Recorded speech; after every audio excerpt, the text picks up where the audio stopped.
하나님의 말씀 창세기 1장 24절에서 31절의 말씀입니다. 창세기 1장 24절에서 31절의 말씀, 24절에 31절의 말씀 교독하겠습니다.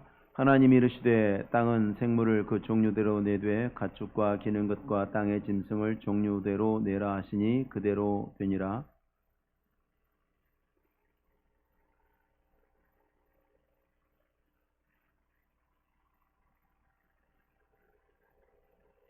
하나님이 이르시되 우리의 형상을 따라 우리의 모양대로 우리가 사람을 만들고 그들로 바다의 물고기와 하늘의 새와 가축과 온 땅과 땅에 기는 모든 것을 다스리게 하자 하시고,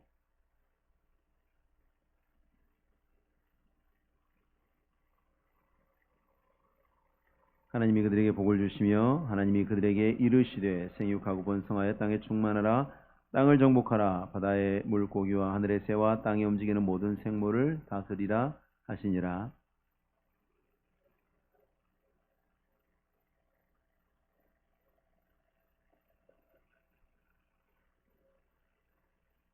또 땅의 모든 짐승과 하늘의 모든 새와 생명이 있어 땅에 기는 모든 것에게는 내가 모든 푸른 풀을 먹을 거리로 주노라 하시니 그대로 되니라. 하나님이 지으신 그 모든 것을 보시니 보시기에 심히 좋았더라. 저녁이 되고 아침이 되니 이는 여섯째 날이니라. 아멘. 네, 창조의 마지막 날 이제 하나님께서 땅 위의 생물들이 가득하게 하셨습니다. 땅 위의 생물들을 가득하게 하셨다. 진화론을 주장하는 사람들, 참 세상에는 많은 거짓말들이 통용이 되는데 거짓말쟁이들의 특징은 절대로 사과하는 법이 없어요. 절대로 사과하는 법이 없어요. 성경에 대해서 온갖 폄훼하는 말로 공격했던 사람들 자신들의 주장이 틀렸다는 것 드러나면 사과합니까? 절대로 사과하지 않죠. 진화론을 주장하는 사람들은 생명의 기원이 바다다 이렇게 주장을 했었습니다. 바다의 물속에서 최초의 생명이 출현했고 그것들이 진화를 거듭해서 땅으로 기어 올라오는 도중에 양서류가 됐고 그리고 나중에 파충류가 되고 그 다음에 포유류가 되고 이런 식으로 소설을 썼죠. 오늘날의 이 모든 모습들은 그렇게 바다에서 올라온 것들이 그렇게 되었다. 근데 하나님의 선언은 분명합니다. 24절에 땅은 생물을 그 종류대로 내되 가축과 기는 것과 땅의 짐승을 종류대로 내라 하시니 그대로 되니라.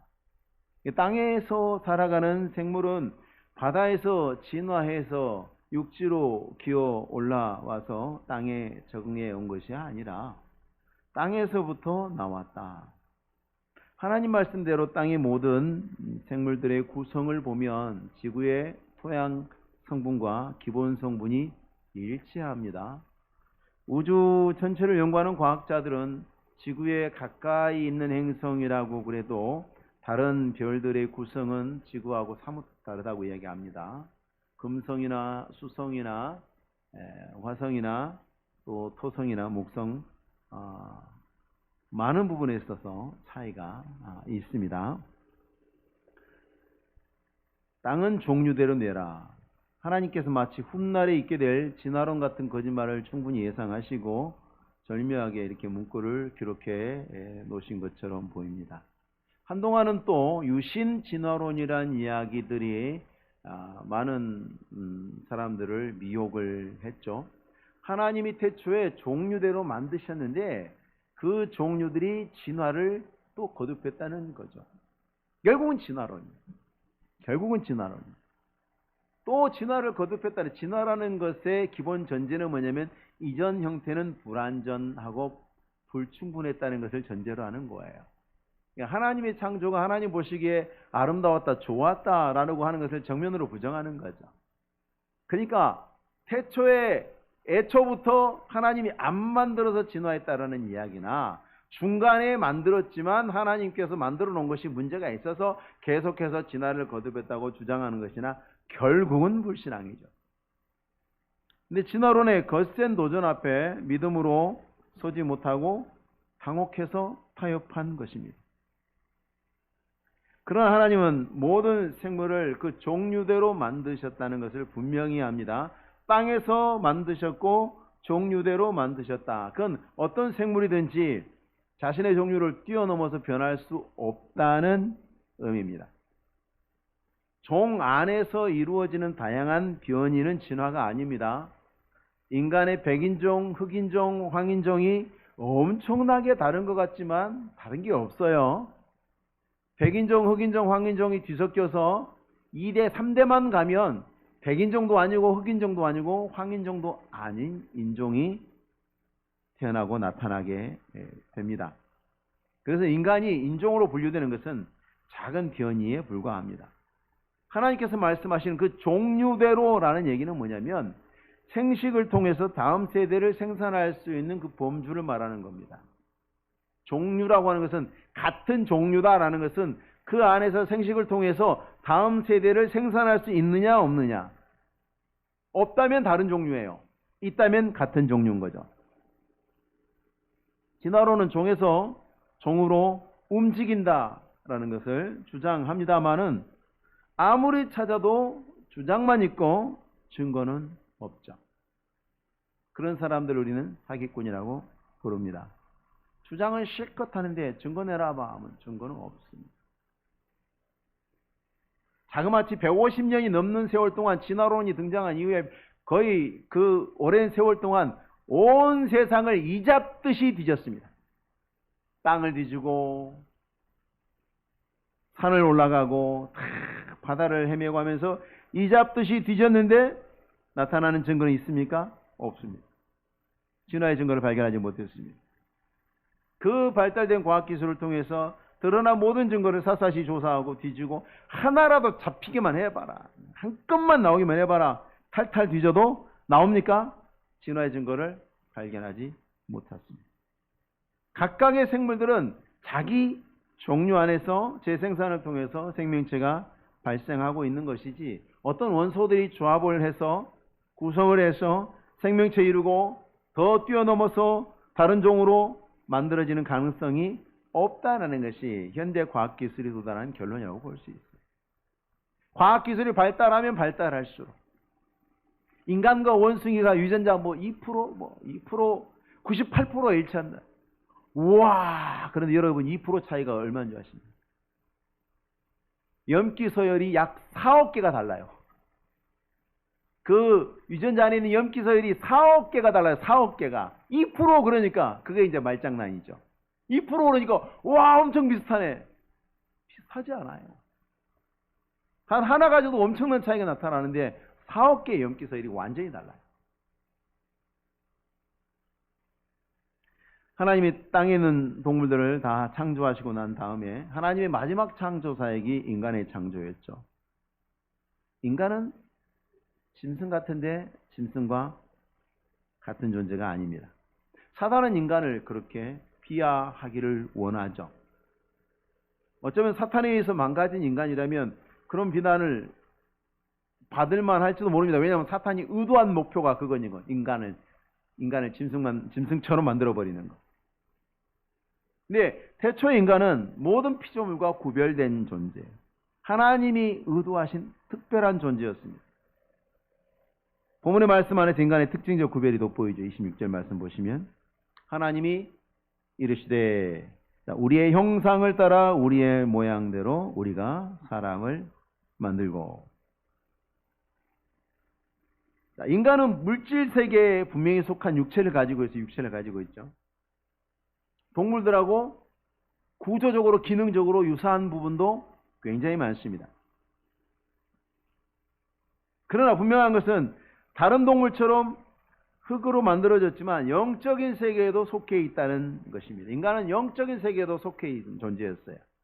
흙으로 만들어졌지만 하나님의 형상과 하나님의 모양대로 만들어졌죠. 피조물을 닮았지만 하나님도 닮은 존재였습니다. 하나님은 아닌데 하나님 같은 존재였습니다. 신비로운 존재였죠. 짐승처럼 흙으로 지음을 받았습니다. 인간도 우리 몸도 구성이 지구 토양의 구성원과 똑같죠. 그래서 우리는 흙으로 돌아가라 하나님 말씀하셨죠. 어느 누구도 담대히 이렇게 말하지 못했어요. 성경만 그렇게 말하고 있죠. 실제로 토양과 인간을 구성하는 7가지 원소가 똑같습니다. 사람이 죽어서 썩으면 흙이 되는 거예요. 흙으로 지음을 받고 흙에서 나는 것을 먹고 살아가고 짐승처럼 생육하는 방식으로 후손을 이어가죠.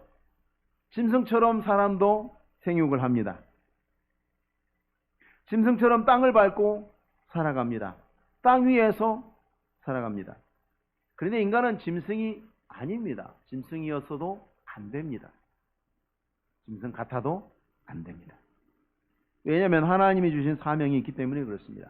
그들로 바다의 물고기와 하늘의 새와 가축과 온 땅과 땅에 기는 모든 것을 다스리게 하자 하시고, 분명히 인간을 흙에서 만들어서 흙 위에 살도록, 흙에서 나는 것을 먹고 살도록 만들으셨지만 바다의 물고기도 하늘의 새도 모든 생명체들을 다스리게 하자. 그런 면에서 인간은 짐승과의 분명한 관계성을 갖고 있어요. 유사성도 가지고 있어요. 그리고 짐승과의 관계성도 가지고 있어요. 또 하나님과의 관계성도 가지고 있고 하나님과의 유사성도 가지고 있어요. 짐승처럼 흙으로 만들어졌지만 하나님의 형상과 모양으로 만들어졌죠. 짐승들에 속해 있지만 짐승들을 다스리는 자고, 또 하나님께 속해서 하나님의 명령을 받는 자죠. 그래서 어떤 면에서는 인간이 태초에 제사장적 존재로 하나님이 창조하신 거예요. 중보적 존재죠. 모든 피조물을 대표해서 하나님 앞에 서고 하나님의 뜻으로 모든 피조물들을 다스리니까 정확하게 대제사장의 포지션과 아주 흡사합니다. 자, 짐승들은 하나님이 명령하실 때 땅에서 생육하고 땅에 충만하라, 번성하라 명령을 받았죠. 근데 인간은 거기에 더해서 모든 것을 다스리는 존재가 되도록 하나님의 권위와 능력을 부여하셨습니다. 실제로 인간은 지금도 그런 권위와 능력을 가지고 있죠. 자, 창세기 창조의 첫 부분부터 우리는 삼위일체 하나님의 모습을 발견할 수 있습니다. 이 모든 것 가운데 하나님의 창조에 관한 기록에서도 하나님은 복수로 표현되고 있고, 그 복수의 하나님이 하나님의 창조를 논의하고 계심이 나타납니다. 우리가 신약 성경을 알지 못하면 본문을 보고도 하나님의 삼위일체를 생각하지 못했을 것입니다만은 신약 성경을 통해서 이제 구약 성경에 감춰진 하나님의 계시의 비밀들을 이제 통찰해 볼 수 있게 되죠. 그래서 하나님 성부와 성자와 성령 하나님께서 연합하심과 같이 인간만 유독 짐승들처럼, 남자와 여자가 짐승들처럼 생육하고 거기서 번성하지만 인간은 단지 생육과 번성뿐만 아니라 연합을 위해서 남편과 아내로서 존재합니다. 인간의 결혼 생활 안에만 연합이라는 개념이 존재합니다. 왜? 하나님의 형상과 모양으로 만들었습니다. 짐승들에게는 연합이 없어요. 그냥 단지 생육하고 번성하고 땅에 충만한 그것이 유일한 목표이기 때문에 짐승은 연합이 필요 없어요. 인간은 그렇지 않습니다. 성부와 성자와 성령은 연합하시고 영원히 나누어지지 않죠. 인간도 마찬가지죠. 하나님께서 결혼을 통해서 남자와 여자가 부부가 되게 하시고 영원히 나누어지지 않게 하셨습니다. 인간의 죄성이 들어옴으로 나누어지기 시작하는 거예요. 그 악함으로 인해서 나누어지기 시작하는 거예요. 예수님도 말씀하셨죠. 이혼할 때 이혼 증서를 줄까요 말까요? 그때 예수님께서 그것이 이혼이 왜 일어난다고 설명하십니까? 원래 하면 안 되는 거지만 너희의 악함을 인하여라고 이야기를 했어요. 너희의 악함 때문에 모세가 그렇게 명령했다라고 말하고 있습니다. 그래서 하나님께서 인간을 하나님의 형상과 모양으로 만드셨다라는 것은 바로 결혼에 있어서도, 생육과 번성에 있어서도 짐승과 하나 다른 그런 의미가 부여되어 있습니다. 하나님 인간을 창조하실 때 보여주신 그 관심과 애정을 통해서 우리는 인간이라는 존재가 얼마나 고귀하고 아름다운 존재인가를 다시 깨달아야 합니다.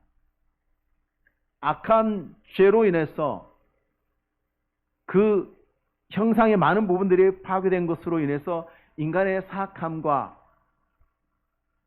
교활함과 모든 악한 것들이 서로 괴롭히고 어렵게 하고 고통스럽게 하는 일들이 있을지라도 우리는 인간의 그 내면 깊은 곳, 인간이라는 그 존재를 바라볼 때에, 하나님의 시선으로 바라볼 때에, 때로는 그 어리석음을 볼 때 가여워해야 하고, 때로는 인간 그 존재 자체를 바라볼 때에 그 안에 비록 범죄함으로 인해서 인간이 하나님을 아는 초자연적인 능력이 손실이 되었고 자연적인 능력도 왜곡되었고 오염되었을지라도 여전히 탁월한 피조물이고 하나님의 형상과 모양을 모두 잃어버렸다고 말할 수 없는 피조물이라는 것을 우린 기억해야 합니다.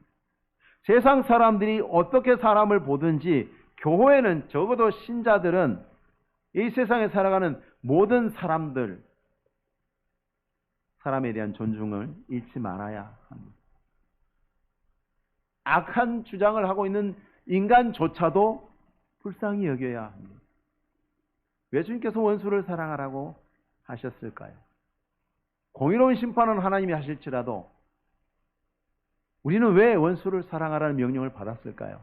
내 이웃을 내 몸과 같이 사랑하는 명령을 왜 받았을까요? 왜 우리는 이웃을 사랑하는 일에 있어서 인색할까요? 왜 우리는 다른 사람에 대해서 극도의 적개심을 갖고 증오하고 혐오하는 것일까요? 그것은 바로 죄성 때문에 그렇습니다. 하나님이 만드신 형상과 모양에 대한 그 사단의 그 뜨거운 증오와 질투가 우리 죄 속에 그대로 반영이 되는 것입니다. 그래서 우리 하나님을 믿는 교회와 성도들은 진화론적 가치관으로 세상과 인간을 바라보는 이 세상의 풍조에 대항해서 인간의 생존권과 존엄성을 위해서 힘을 다해야 합니다. 그것이 신앙의 또 다른 실천입니다. 뭔가 잘못된 일들을 반대할 때 조심하십시오. 그것이 증오가 되지 않도록. 잘못된 생각과 잘못된 일에 대해서 반대할 수 있지만 그것을 빌미로 사람을 마음껏 증오하고자 하는 우리 마음속에 있는 악을 또 다른 방면으로 표출해서 우리가 비난하는 그 사람보다 더 나쁜 인간이 돼서는 안 되는 거예요, 신자들. 절대로 그래서는 안 되는 것입니다. 마치 그래도 되는 것이냐 호도하는 어리석고 미련한 지도자들이 이 시대에 많습니다. 안타까운 일이 아닐 수 없습니다. 칼빈이 그 종교개혁의 그 극단적인 충돌이 이루어지는 그 시대에도 정말 말할 수 없는 이단자가 말할 수 없이 많은 사람들을 기만하고 고통스럽게 하는 때도 그 한 사람 처벌하는 문제로 얼마나 고민했는지 아십니까? 요한 칼빈. 비록 그 당시에 구교가 수많은 사람들을 죽이던 시대에도 칼빈은 고민했어요. 한 사람 처벌하는, 얼마든지 처벌할 수 있었지만 고민했어요. 후대에는 수많은 사람들을 살육한 일을 보고도 침묵했던 사람들이 칼빈이 그 한두 사람에 대한 죄에 대해서 처벌하고 형을 집행했던 일에 대해서 비난하죠. 가소로운 일이 아닐 수 없습니다. 인간은 하나님과의 관계 속에서 자신의 위치를 찾을 수 있는 존재입니다. 적어도 창세기 말씀을 우리가 믿는다면 우리는 그렇게 믿어야 합니다. 다른 짐승들은 영적인 본능이나 능력을 갖고 있지 않습니다.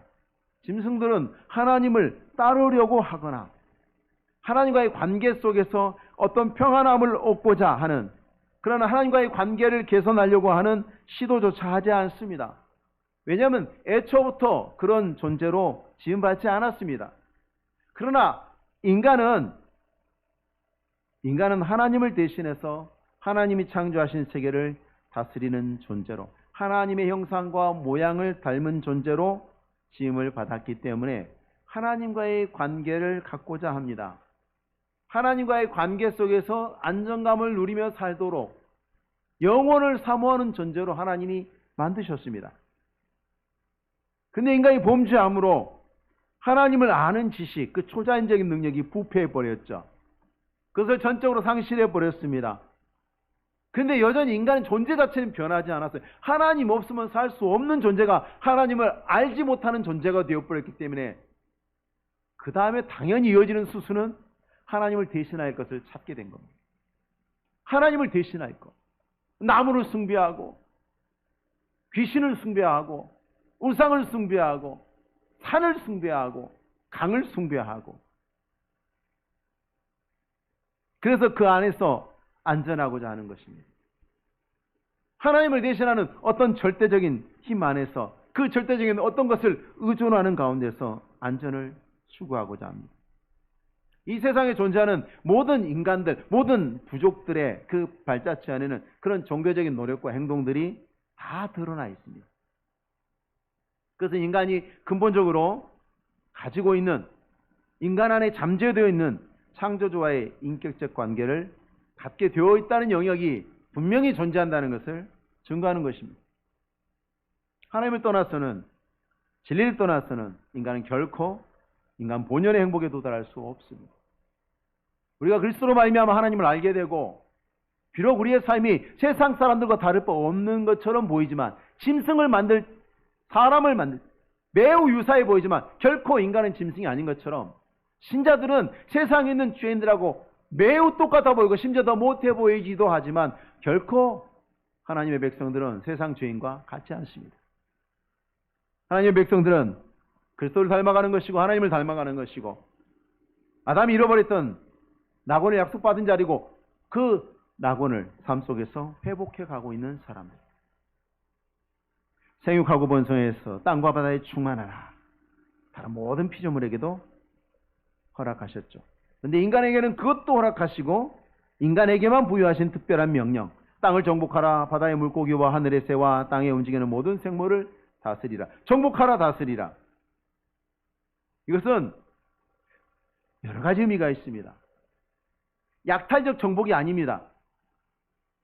관리하고 보살피라는 것입니다. 약탈적 정복이 아니에요. 뿐만 아니라 다스리라는 말 안에는 하나님이 땅에 넣어두신 많은 것들을 개발해내고 사용하라는 뜻입니다. 지금도 인간은 그렇게 하고 있죠. 금 캐고 은 캐고 히토류 캐고 별거 다 캐내고 있죠. 바다에서 캐내고 있죠. 인간 말고 누가 그런 거 합니까? 안 합니다. 인간만 그 일을 하고 있습니다. 돌 깨서 철 만들어서 두들겨서 뭐 만들어내고 인간만 합니다. 이미 하나님이 수천 년 전에 창세기에 말씀해 놓으셨습니다. 인간은 그런 명령을 받았고 인간은 그럴 능력을 부여받았습니다. 그래서 인간은 지금도 그러고 있는 겁니다. 땅에 있는 것들을 찾아내고 개발하고 활용하는 능력은 우연한 일이 아닙니다. 하나님이 명령하신 것이고 인간에게 부여한 자질입니다. 다만 인간이 범죄한 이후에 인간의 탐욕에 의해서 그 탐욕이 무절제하게 이루어지고 또한 그 탐욕이 자기만을 위해서 이루어지는 것을 통해서 개발이라는 그 이름을 가지고 착취하고 약탈하는 그런 파괴적인 양상으로 진행이 되어 온 거예요. 우리 뭐 개발한다고 하면 무조건 갈아엎고 파엎는 거죠. 다 부숴버리고 잘라버리고 파버리고 막아버리고 그걸 개발이라고 합니다. 정말 어리석은 표현이죠. 하나님이 말씀하시는 다스리라는 것은 결코 그것이 아닙니다. 그것을 파괴하지 않는 가운데서 그것으로부터 유익을 얻는 거죠. 근데 인간은 그렇게 하지 않아요. 왜? 이익을 극대화하기 위해서는, 내 탐욕을 극대화하기 위해서는 그것을 파괴하지 않는 방법을 이런 시간과 돈이 들어가는 것을 싫어하는 거예요. 오직 탐욕에만 추구하고 치우치기 때문에 하나님이 말씀하시는 그 다스리라는 사명의 그 개발이라는 이름을 가지고 이렇게 착취하고 약탈하고 파괴하게 되는 것입니다. 우리는 하나님께서 우리에게 허락하신 이 지구의 아름다운 자연 환경을 보살피고 더 발전적으로 개발하고 모든 것이 조화롭게 함께 어우러지게 해야 할 책임이 있습니다. 좀 더 지혜로운 나라들은 환경을 함부로 하지 않습니다. 예수 안 믿어도. 왜 그럴까요? 그것이 우리에게 유익이라는 것을 아는 거예요. 하나님이 우리에게 왜 그렇게 다스리라고 말씀하셨을까요? 약취하고 착취하고 약탈하고 파괴하지 말고 그 안에 있는 것들을 지혜롭게 찾아내서 이용하라고 하신 이유가 뭐 때문입니까? 우리를 위한 겁니다. 세계 모든 선진국들 보세요. 개발 다 그런 식으로 해요. 환경 영향 평가 엄격하게 합니다. 왜? 마구잡이를 해놨더니 누가 괴로워요? 내가 괴로워요. 하나님 왜 이렇게 말씀하셨을까요? 인간을 위해서 그렇게 말씀하신 것입니다. 그럼 우리는 대자연을 경외하기 때문이 아니라 이 세상을 창조하시고 남자와 여자로 사람을 만드시고 또 그 인간에게 부여하신 하나님의 명령 때문에 우리는 그렇게 해야 됩니다. 참된 생명 존중의 사상은 뭐 불교나 동양 철학의 그 사상의 원류가 아니에요. 모든 생명을 창조하시고 그들에게 복을 주신 하나님의 말씀입니다. 그 말씀 안에 모든 참된 생명에 대한 존중이 명령되어 있습니다. 그래서 인간을 존중하고 생명을 존중하는 것은 태초부터 하나님께서 인간에게 원래적 인간에게 부여하신 것이기 때문에 범죄하고 타락한 이후에 하나님의 형상으로 다시 회복되어진 경건한 신앙에는 마땅히 그 삶을 통해서 실천해야 되는 신앙의 행위이고 하나님을 섬기는 법이고 주의 영광을 드러내는 덕목인 것을 잊지 마시고 우리의 모든 삶 속에 비록 부족하고 어리석은 사람이라도 인간에 대한 존중과 하나님이 만드신 자연에 대한 우리가 거룩한 책임감을 가지고 살아야 하는 줄로 믿습니다. 기도하겠습니다. 거룩하신 하나님 아버지, 우리에게 이 땅에 이 아름다운 것들을 허락하셨습니다. 우리가 함부로 다루지 않게 하시고 사람에 대해서도 우리가 함부로 하지 않게 하시고 생명을 귀하게 여기고 사람을 아끼고 존중한 그러한 마음으로 하나님의 명령을 이루어가는 저희들 되게 하옵소서. 교회가 그 일의 모범이 되게 하시고 언제나 교회가 가는 곳에 생명이 약동하고 사람이 살아나고 또한 인간이 귀히 여김을 받는 그런 역사들을 이루어갈 수 있도록 이 땅에 세우신 교회들과 우리 믿음의 종들을 하나님께서 온전히 사용하여 주시옵소서. 우리를 통해서 주의 영광이 온전히 드러나게 하실 것을 믿사옵고 예수님의 이름으로 기도하옵나이다. 아멘.